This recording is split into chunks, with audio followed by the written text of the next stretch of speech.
My mother hits on all of my boyfriends because she thinks I don't deserve love. I never thought I'd be the kind of person to write something like this, but my life has turned into a story that only makes sense when I put it into words. Some people grow up with mothers who nurture and protect them. My mother taught me something else entirely: competition, insecurity, and betrayal. From as early as I can remember, she didn't see me as her daughter. She saw me as her rival. As a child, I didn't understand it. To the outside world, she was charming, charismatic, glamorous. People adored her presence. She knew how to turn heads in a room, how to make everyone laugh, how to command attention. But behind closed doors, it was different. If I got a good grade, she found a way to cut me down. Well, it's not like you're a genius. Don't get cocky. If someone said I looked nice, she'd respond, "She looks like me at that age, just not as pretty." Compliments weren't allowed to stick to me. They had to bounce off and land on her. When I was about 11, I noticed the difference. At a birthday party, the other moms were sitting at the back, chatting quietly, while my mom was in the middle of the kids, twirling around, telling stories, making the boys laugh.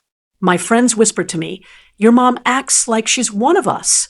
I laughed it off, but inside, I felt uneasy. Growing up in her house was like living in a funhouse mirror. Everything was distorted. If I cried, she called me dramatic. If I was happy, she said I was showing off.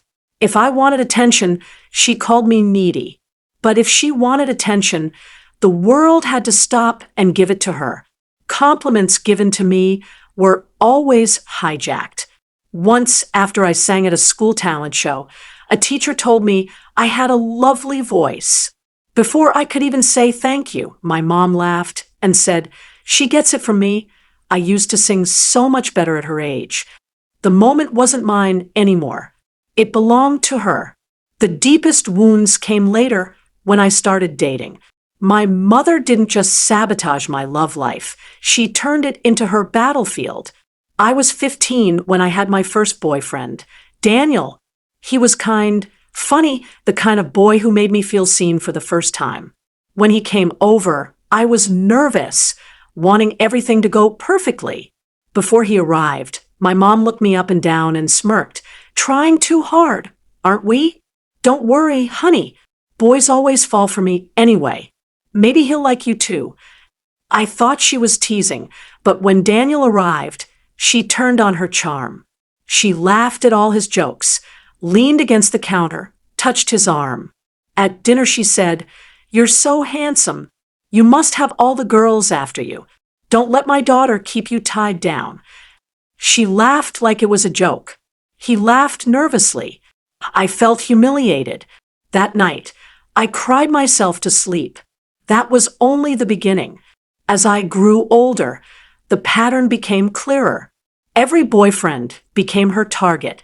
When I dated Alex at 19, I walked into the living room one day to find her sitting way too close to him on the couch.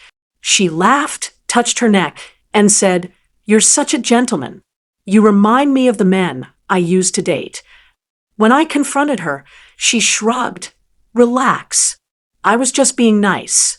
If you can't handle a little competition, maybe you shouldn't be dating." That word, competition, cut deep. I wasn't her daughter in her eyes. I was her rival. She escalated with time. One boyfriend showed me a text she sent him. "It was so nice to meet you. You know, you have the most amazing smile. Don't let my daughter drag you down." He was stunned. I was mortified. And she just smirked afterward, like it was a game she had won.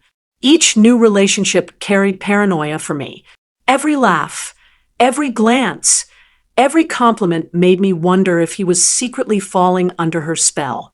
Some men pulled away completely, unable to deal with the tension.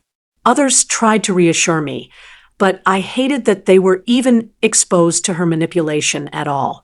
The breaking point came when I was 24. That's when I met Ethan. He was different, steady, kind, the first man who made me feel truly safe. I dreaded introducing him to her, but I thought maybe this time would be different. I told myself Ethan was strong, that he wouldn't fall for her games. When he came over, she was waiting. She wore a revealing dress. Her perfume was overwhelming, and she greeted him like he was her date, not mine. Well, she purred. Now I see why my daughter's been smiling so much. At dinner, she monopolized the conversation, cutting me off whenever I spoke. "Oh, don't listen to her," she joked. "She's always been dramatic." When I left the table to grab dessert, I returned to see her standing close to Ethan, her hand on his chest. In a low voice, she said, "You don't have to settle. You're young, handsome, successful. You could do much better than my daughter." Ethan stepped back in shock, but her words crushed me.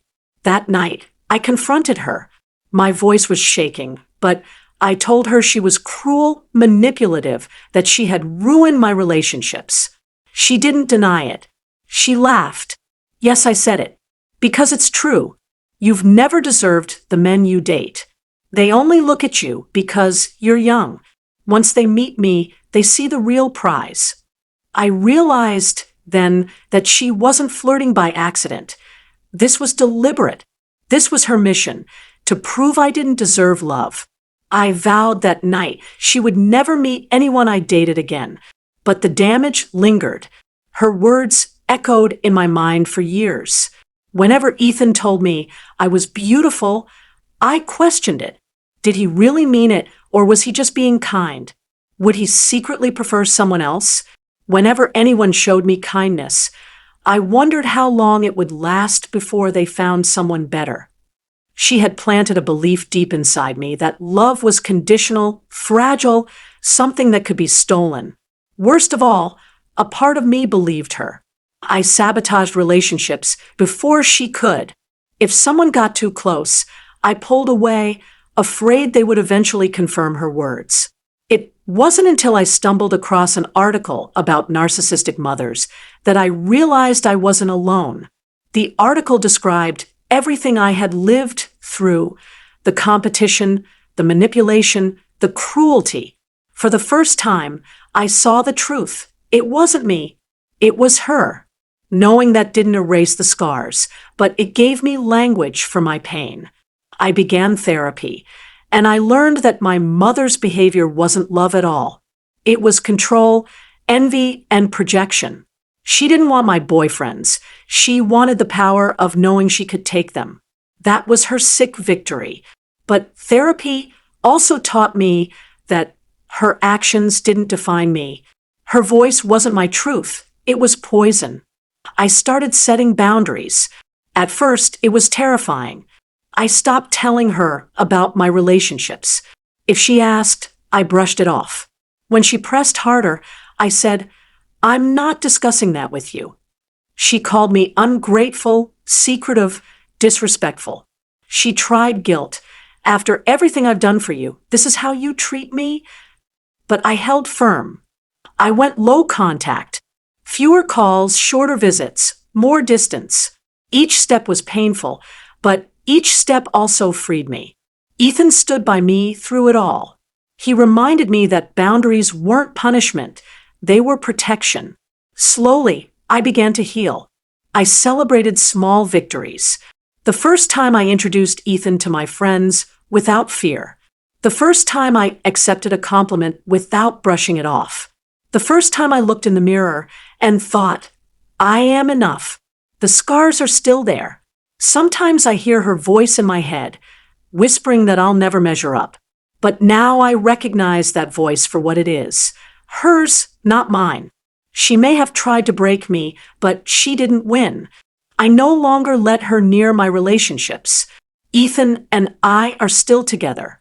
He has seen every side of me, the broken, the healing, the growing, and he loves me with it, not despite it. He is proof that real love isn't a competition or a prize to be stolen. Real love is steady, safe, and unconditional. Looking back, I see how far I've come. My mother may have spent years trying to convince me that I didn't deserve love, but she was wrong. I do deserve